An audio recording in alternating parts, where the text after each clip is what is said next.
Bienvenidos a Radio Libertad Constituyente.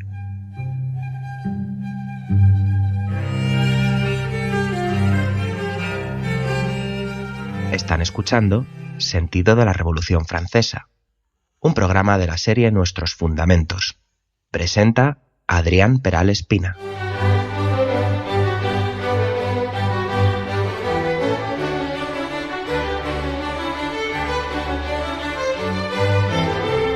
¿Qué tal, queridos oyentes? ¿Cómo estáis? Soy Adrián Peral Espina y voy a comenzar un nuevo programa de Nuestros Fundamentos de Radio Libertad Constituyente, dedicado al sentido de la Revolución Francesa. Nos acercamos cada vez más a la jornada histórica del 10 de agosto de 1792, que supuso la suspensión de la monarquía en Francia, que supuso la caída de Luis XVI del trono.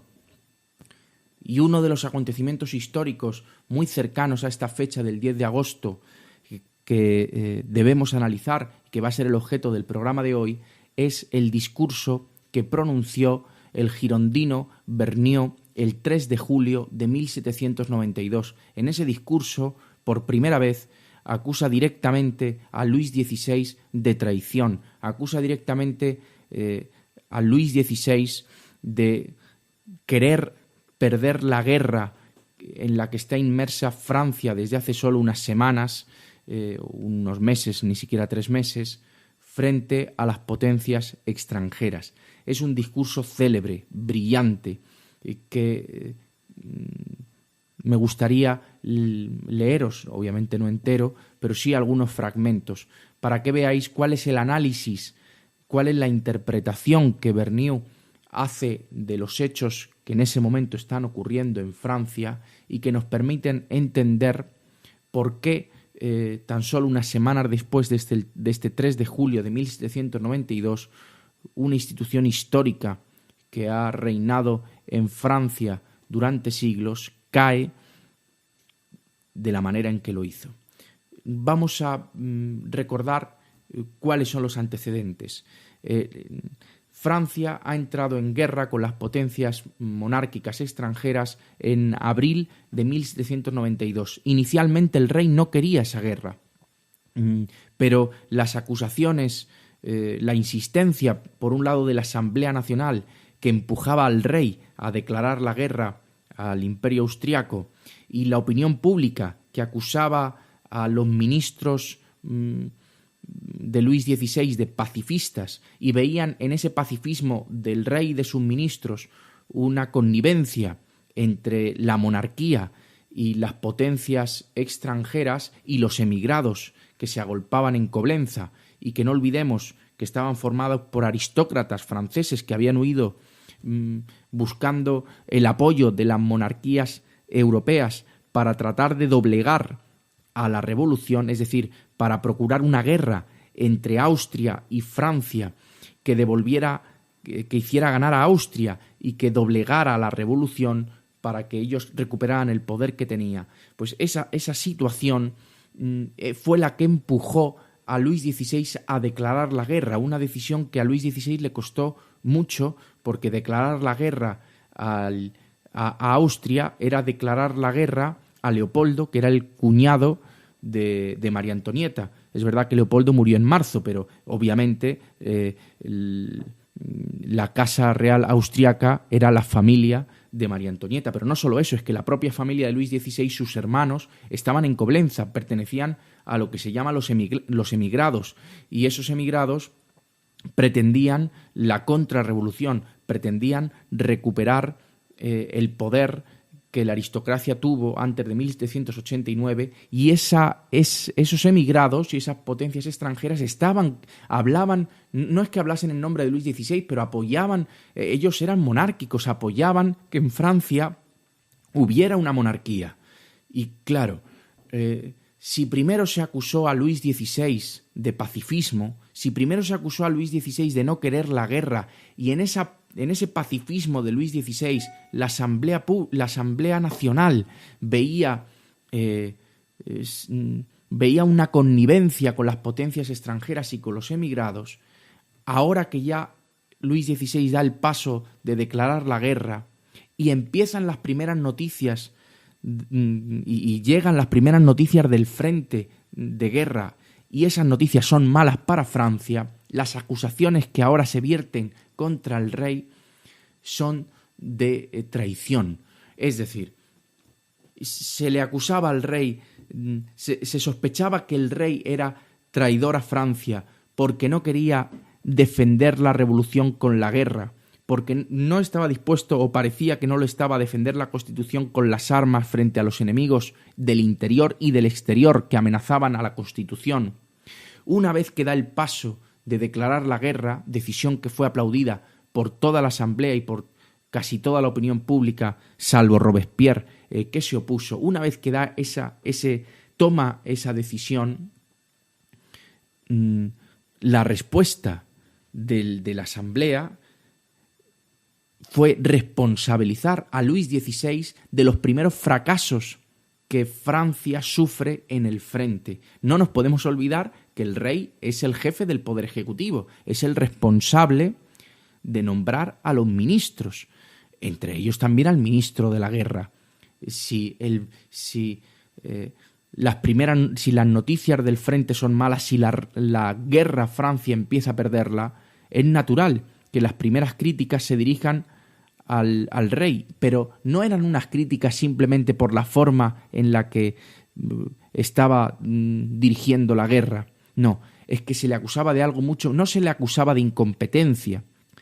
Aquí, en el discurso que pronuncia Vergniaud, lo que se le acusa es de traición. Se le acusa de haber destituido a los ministros patriotas que, como era el Roland, con la intención de que para nombrar a unos ministros que eran monárquicos y de los que no se estaba seguro que quisieran la victoria de Francia, porque querer en ese momento la victoria de Francia frente al Imperio Austriaco era estar a favor de la revolución.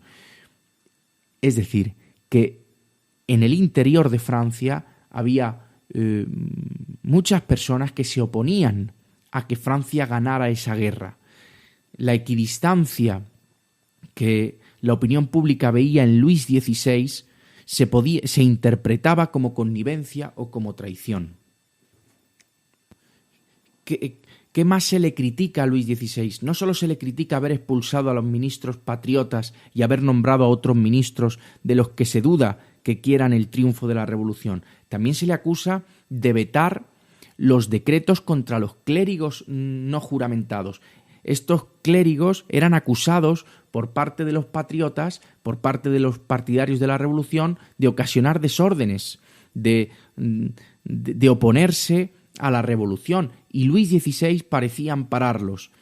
Luego también los emigrados y las potencias monárquicas decían que querían a Luis XVI y amenazaban a la Asamblea Nacional de que si algo le ocurría a Luis XVI se atuvieran a las consecuencias. Es decir, los emigrados y el Imperio Austriaco defendían a Luis XVI. Esto llevaba a pensar que Luis XVI estaba más cómodo, que si tenía que tomar partido por la revolución o por la contrarrevolución, estaba más cerca de la contrarrevolución que de la revolución. Eso, claro, se dice en ese momento histórico en el que no se conocía la correspondencia, que después se sabrá, porque aún no se había visto el contenido del armario de hierro que estaba escondido en un pasadizo de las Tullerías, que una vez que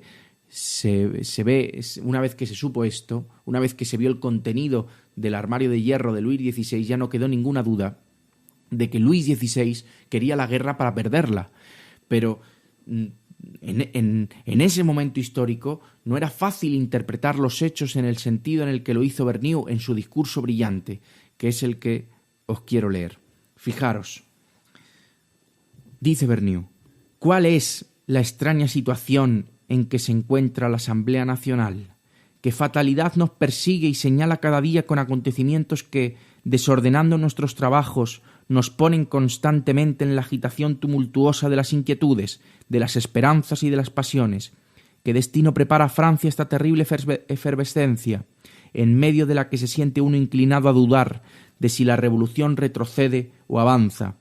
Cuando parece que nuestros ejércitos del norte hacen progresos en Bélgica, los vemos de pronto replegarse ante el enemigo, atrayendo la guerra hacia nuestro territorio y dejando a los desgraciados belgas únicamente el recuerdo de los incendios con que se ha alumbrado nuestra retirada. Los prusianos, por el lado del Rin, se agolpan en nuestras descubiertas fronteras, precisamente en el momento en el que se suspende el movimiento de nuestros ejércitos y cuando, por la desorganización del ministerio, se rompen los lazos de la confianza y se entrega al azar y a manos sin experiencia la salvación del imperio. ¿Será verdad que se temen nuestros triunfos? ¿Es la sangre del ejército de Coblenza o la nuestra la que se desea economizar? Si el fanatismo de los clérigos nos amenaza con la guerra civil y con la invasión, ¿qué se proponen los que rechazan tenazmente la sanción de nuestros decretos? Está acusando al rey. Está acusando al rey de que el ministerio está desorganizado, de que el frente de batalla, que el frente de guerra no es defendido correctamente, de que se atrae la guerra hacia el territorio francés y de que se prefiere la sangre de los patriotas franceses que la de los ejércitos de Coblenza. Y sigue, quieren reinar, y se le acusa de rechazar la sanción de los decretos, eso Berniu.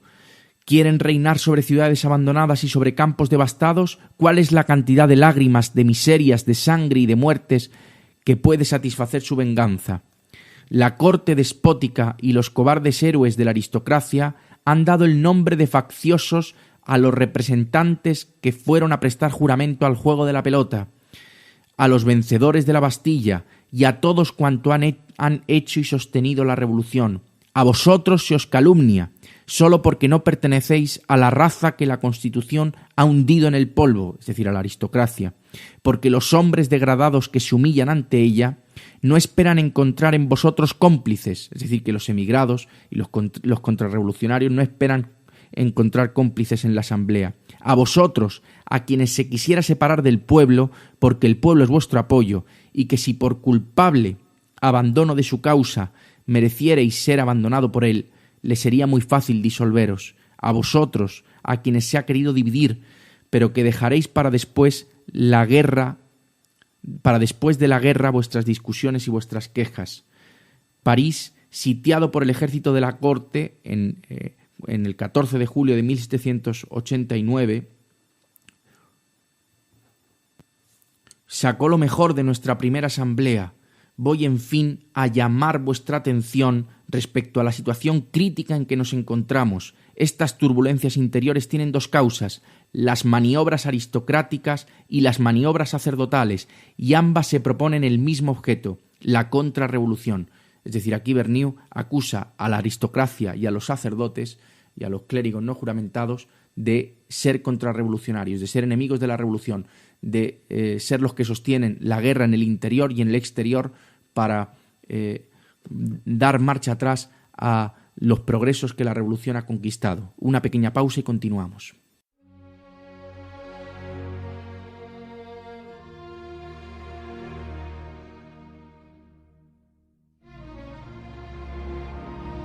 El MCRC organiza este mes de julio el simposio internacional titulado El consenso político degenera el idioma, en Santo Domingo de la Calzada, La Rioja. Del 21 al 23 de julio de 2017 se reunirán algunos de los colaboradores e intelectuales más cercanos al MCRC. Martín Miguel Rubio Esteban, José Sánchez Tortosa, Alberto Franceschi, Alberto Buela Lamas, Alberto Iturralde, Pedro Gallego, Roberto Centeno, Gustavo Pareja, Marcos Peña, Gabriel Albiac y Dalmacio Negro, entre otros por confirmar, presentarán una serie de ponencias que desarrollarán el tema central del simposio y rendirán digno homenaje a la trayectoria de Antonio García Trevijano.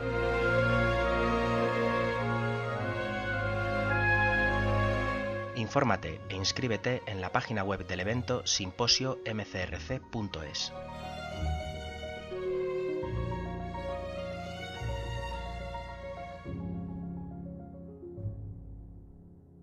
Sigo leyendo, queridos oyentes, el discurso de Berniu.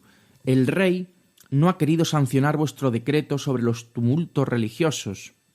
Y dice a continuación: pero no es dado creer, sin injuriarle y sin acusarle de ser el enemigo más peligroso de la revolución, que quiere animar con la impunidad las tentativas criminales de la ambición sacerdotal y devolver a los orgullos dependientes de la tiara el poder con que han oprimido a los pueblos y a los reyes. No es lícito creer sin ofenderle, sin ofender al rey se está refiriendo, sin declararlo el más cruel enemigo de Francia, que se complace en perpetuar las sediciones y en eternizar los desórdenes, que le precipitarían por la guerra civil hacia la ruina, de donde deduzco que, si se resiste a sancionar vuestros decretos, es porque cree poseer poder bastante sin los medios que vosotros le ofrecéis para conservar la paz pública. Luego, si la paz pública no se sostiene, si la tea del fanatismo amenaza aún con incendiar el reino, si las violencias religiosas continúan desolando los departamentos, es porque los agentes de la autoridad real son los causantes de todos nuestros males. Pues bien, que respondan con la cabeza de todos los tumultos a que la religión sirve de pretexto y exigirles responsabilidad para calmar las inquietudes de la nación. El argumento de Vergniaud es: la Asamblea le pide al rey que sancione un decreto contra los clérigos no juramentados. La Asamblea acusa a esos clérigos no juramentados de desórdenes, de promover la contrarrevolución, de enfrentar en las provincias y en los pueblos a las gentes en dos, en partidarios de la revolución y partidarios de la contrarrevolución. Es decir, acusan la Asamblea Nacional a los clérigos no juramentados de levantar a las gentes en contra de la Constitución y en contra de la revolución.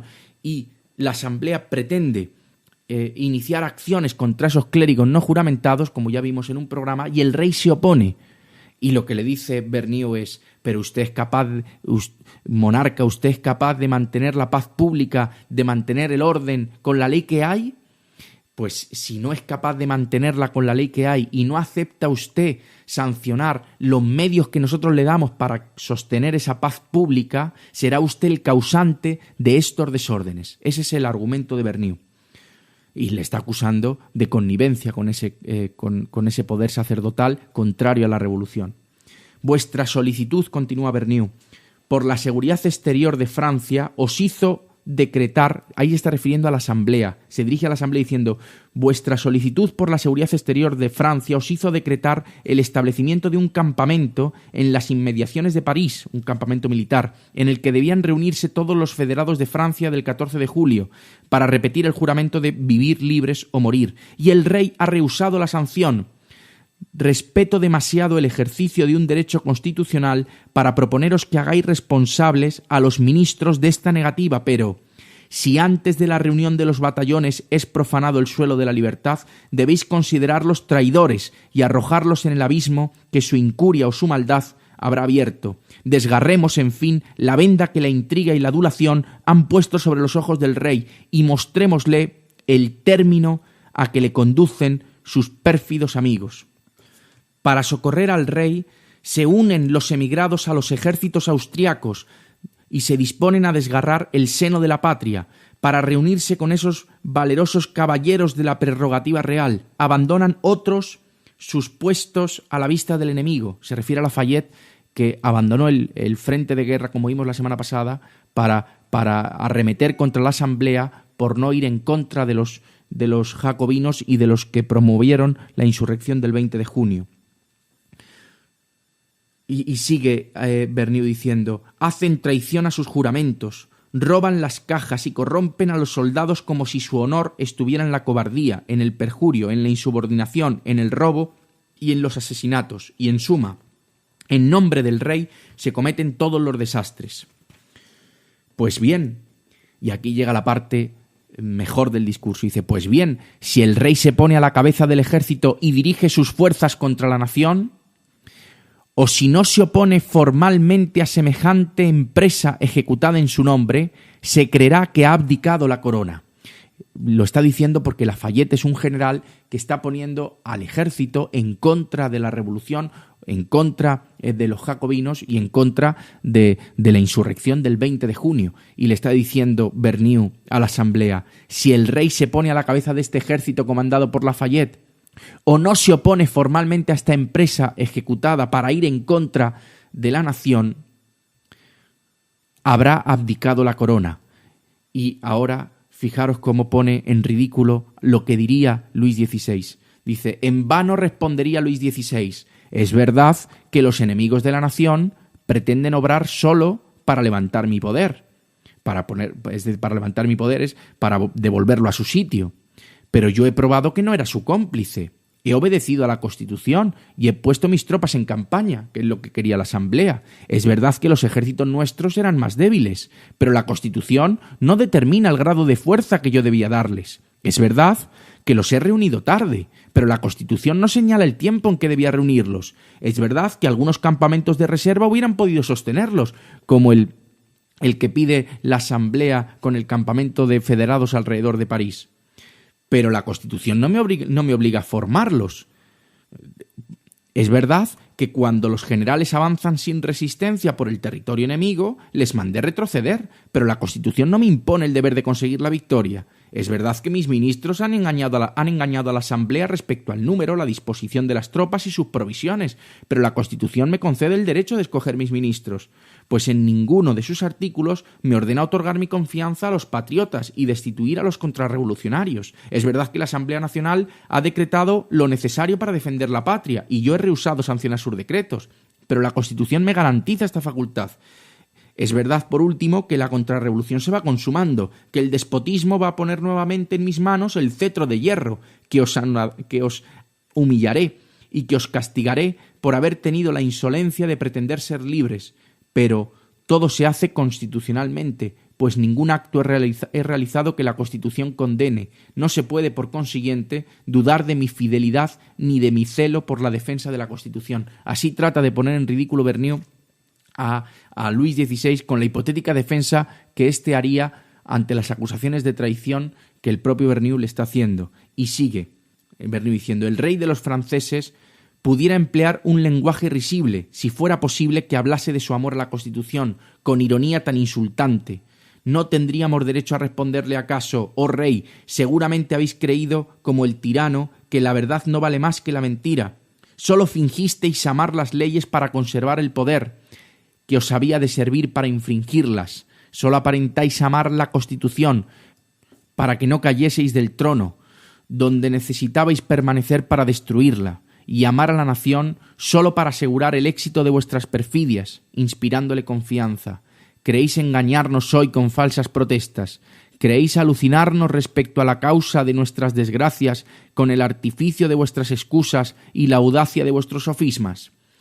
Era defendernos o poner a los soldados extranjeros fuerzas muy inferiores que no dejasen duda de la derrota. Era defendernos separar los proyectos que tendían a fortificar el interior del reino o hacer preparativos de resistencia para la época en que seríamos ya presa de los tiranos. Era defendernos no contener a un general, Lafayette, que violó la Constitución y encadenar el valor de los que la servían. Era defendernos paralizar constantemente el gobierno con su continua desorganización del ministerio. Se refiere a la destitución de los ministros patriotas que dice paralizan el gobierno.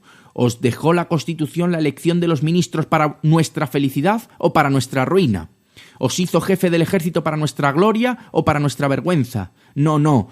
Hombre que la generosidad de los franceses no ha podido conmover, hombre a quien solo el amor al despotismo ha podido hacer sensible, no habéis cumplido el voto de la Constitución. Esta puede ser derribada, pero vos no recogeréis el fruto de vuestro perjurio. No os habéis opuesto enérgicamente a las victorias que en vuestro nombre se conseguían contra la libertad, a las victorias de los ejércitos extranjeros. No recogeréis el fruto de estos indignos triunfos. Ya no sois nadie para la Constitución, que tan indignamente habéis violado, ni para el pueblo que tan cobardemente habéis vendido. Muchas gracias, queridos oyentes, y hasta el próximo programa.